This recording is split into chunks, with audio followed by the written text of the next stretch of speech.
Hello and welcome to STARTALK's video blog series, STARTALK Now. My name is Nicole Rumeau. In this episode, we are joined by Carmen Iezzi Mezzera, Executive Director of the Association of Professional Schools of International Affairs, and Joyce Dudley, a Master of Arts candidate at American University School of International Service.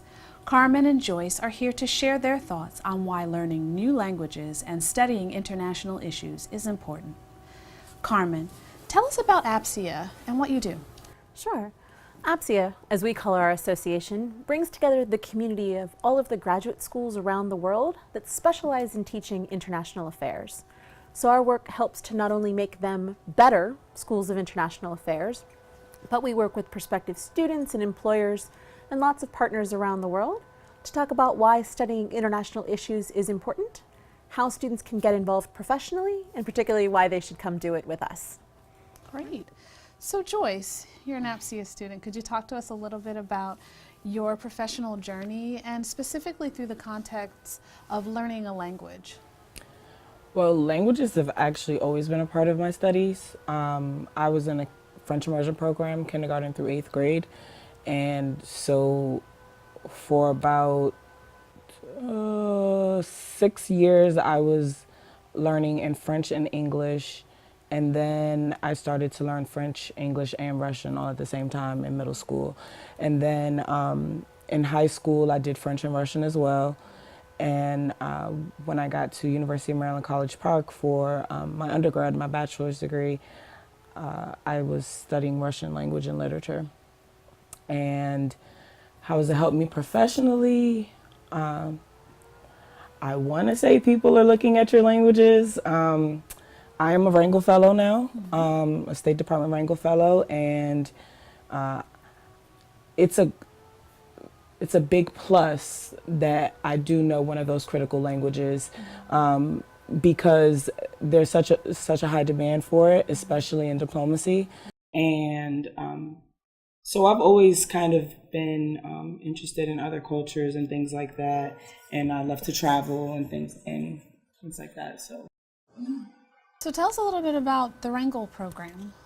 So the Wrangel Fellowship is basically a way to add some diversity into the Foreign Service.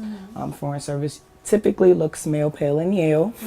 And so Congressman Wrangel, what he wanted to do was he wanted to push some diversity into the Foreign Service.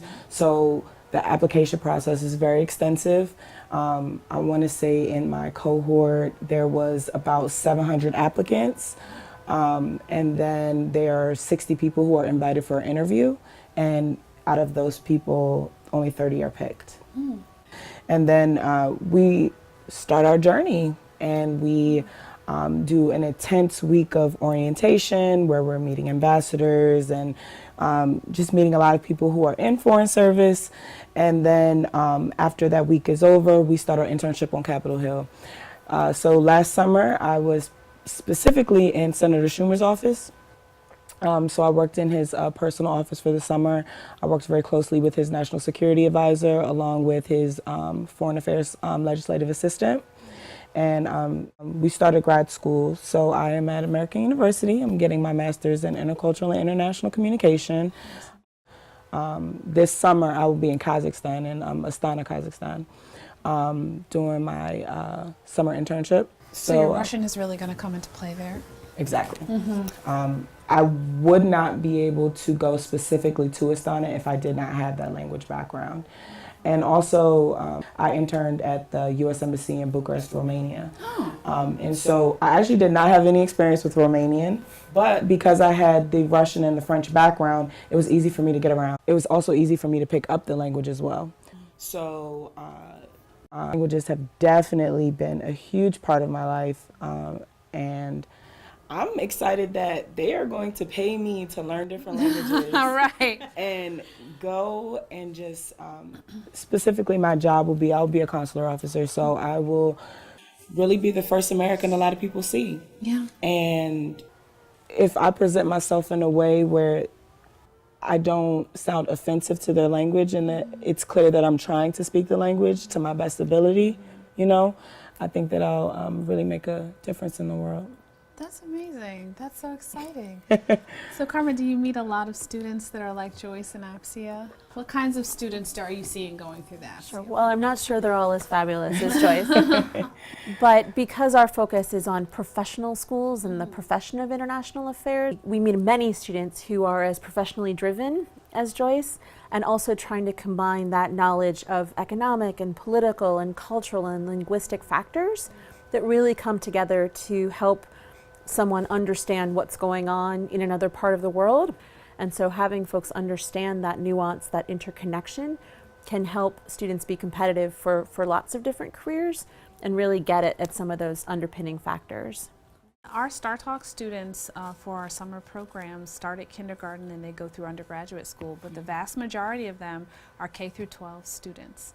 So what advice do you have for either parents of some of our K through 5 students or our older students? What kind of advice do you have for them in terms of learning their language and what they can do for, what languages can do for them and how it can open up their perspective?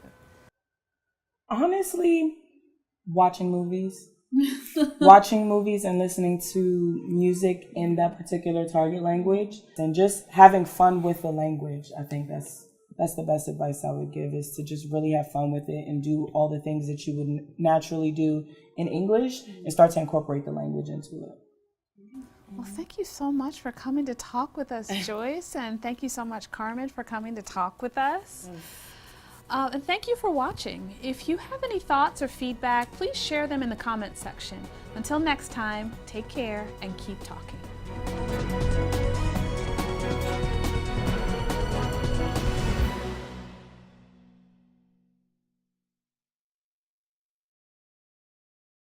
STARTALK is a program of the National Foreign Language Center, sponsored by the National Security Agency.